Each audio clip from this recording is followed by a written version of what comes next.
Hello all, welcome back to the Sprucegate Modeling. Today is actually less modeling related and much more history related as I take you for a quick walk around the Collings Foundation American Heritage Museum, probably one of the most comprehensive armor collections in the world. So we'll start with their World War I exhibit. This is a Renault R15. They've got pictures of the crew. I'm not sure if it's this specific tank, but it might be. And this is really well restored. It is a runner. You can tell because there's oil on the floor next to it. So their Clouds of War exhibit for World War II. You've got a 7.5 centimeter infantry gun, 40 millimeter anti-tank gun. Um, these are really nice early war guns. The 7.5 centimeter was actually used throughout the war. You've also got one of the enormous 8-wheeled Mercedes-Benz uh, plus a Vickers light tank. These are pretty impressive pieces, especially for one of the opening galleries. So we'll move into the next gallery. This is the Arsenal of Democracy. It's a Sherman that can be basically taken apart in various places depending on when you go. This is in the Eastern Front Gallery. You've got a Stug G. This is a picture of the back for some of the stowage. Really nice restoration job. They actually have the history of this original tank.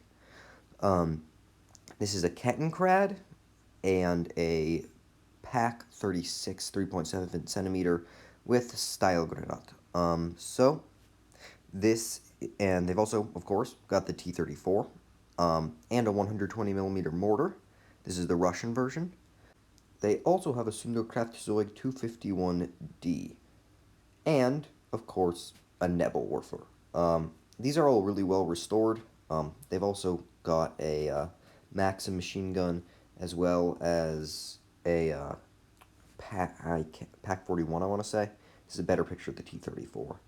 In North Africa, they have a Sunderkraftzeug 222, a Matilda in disruptive camouflage, a 2-pounder, the main armament of the Matilda next to it, as well as an M3 Lee. Again, these are all really well restored, although not necessarily the best. Um, they also, of course, have a motorcycle, BMW motorcycle sidecar, uh, and some webbing and stowage inside, which is really cool, as well as a Pack 40. Not sure why they put this here instead of like the D-Day thing. It wasn't really used in North Africa. In Italy, the star of the show is an M5A1 Stuart, as well as an M3 Scout car, both of which are beautifully restored. The Scout car is great because it's got an open top and there's a lot of detail inside. It's one of my favorites. So moving on to D-Day, there's a 6-pounder, as well as a Churchill Crocodile. This one with the flame tank removed, unfortunately. They also have an airborne universal carrier. Again, weird camouflage, but yeah. They've also got this Dialmer armored car. It's actually in the Pacific exhibit. I thought that it would be better to include it here. As well as a Cromwell cruiser tank. I think it's an A26. So this, they also have a uniform for both German and British paratroopers, as well as the ubiquitous landing craft. So speaking of the Pacific, we're moving on to the P-40 E-1 Warhawk. That this is actually the only surviving plane from the raid on Pearl Harbor. It's pretty impressive. They also have an M29 Weasel. This one for medical looked like it's for medical purposes, as well as a Ho-Ro, and an enemy SPG facing off against it, the M3 GMC. They also have uniforms for both the Japanese soldier and the Marines, as well as a katana. This Ho-Ro is actually the only surviving one in the world, and only 13 were produced. It's on lease from the Marines War Museum. This is actually also an F4F Wildcat, and last but not least, an LVTA-4 Saltwater Cowboy. So, moving on to their 1945 exhibit, you have an M22 Locust. This is a picture of the interior. This is the turret basket transmission. You can see it's really cramped in there. They also have an 8.8 centimeter flak gun in a fully built up position, a Comet cruiser tank, an M18 Hellcat, an M16 MGMC, and one of the most impressive things in their collection, I think, a BF-109. I believe I was told it was a G14. I'm not sure if that's true, though. They also have an M8 Scott. Sorry for the bad lighting here, but this looks like it took quite a beating, actually. They have a Sherman Jumbo. You can see a Panzerfaust impact in the front. I'm not sure if you can in this picture, though. And a Jagdpanzer 38T a Hetzer. They also have an IS-2. This one isn't a runner, as they took the engine out of this one so that they could put it in the T-3485, which we'll see later. They also have an M8 Greyhound. Again, all of these are in amazing shape. Moving on to the Korean War, this is an M26 Pershing tank. Korean War variant, you can tell from the barrel sleeve. At least that's the easiest way for me. They also have an M7 Priest. The reason this one isn't in the World War II exhibit is because it's a raised version to shoot over mountains. This is an M48 armored carrier and an M3 half-track. Most of these could go in the World War II exhibit, but you know. This may be one of the more iconic tanks in the collection, an M4A3E8 painted with the tiger paint job. It's kind of awesome.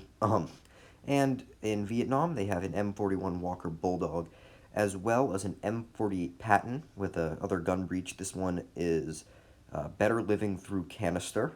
Behind this, they also have a mortar position, which I think is pretty cool, and a PT-76 Soviet infantry fighting vehicle. So this is a Scud missile launcher. We're moving on to more in the Middle East now, as well as a Shilka armored anti-aircraft vehicle, and a Syrian T-55. Again, this is pretty impressive, at least in my opinion. The restoration jobs and the fact that they can even get their hands on these. This is a armored artillery piece. It looks like an M109, but I know it's not. I can't remember exactly what the designation is, but I got some good pictures of the interior. And moving on to the War on Terror, you have an M60 Patton, upgraded version of the M48 we saw earlier. This has, I want to say this is the A1 variant, but I'm not totally sure. They also have an M551 Sheridan, painted in Merc camo.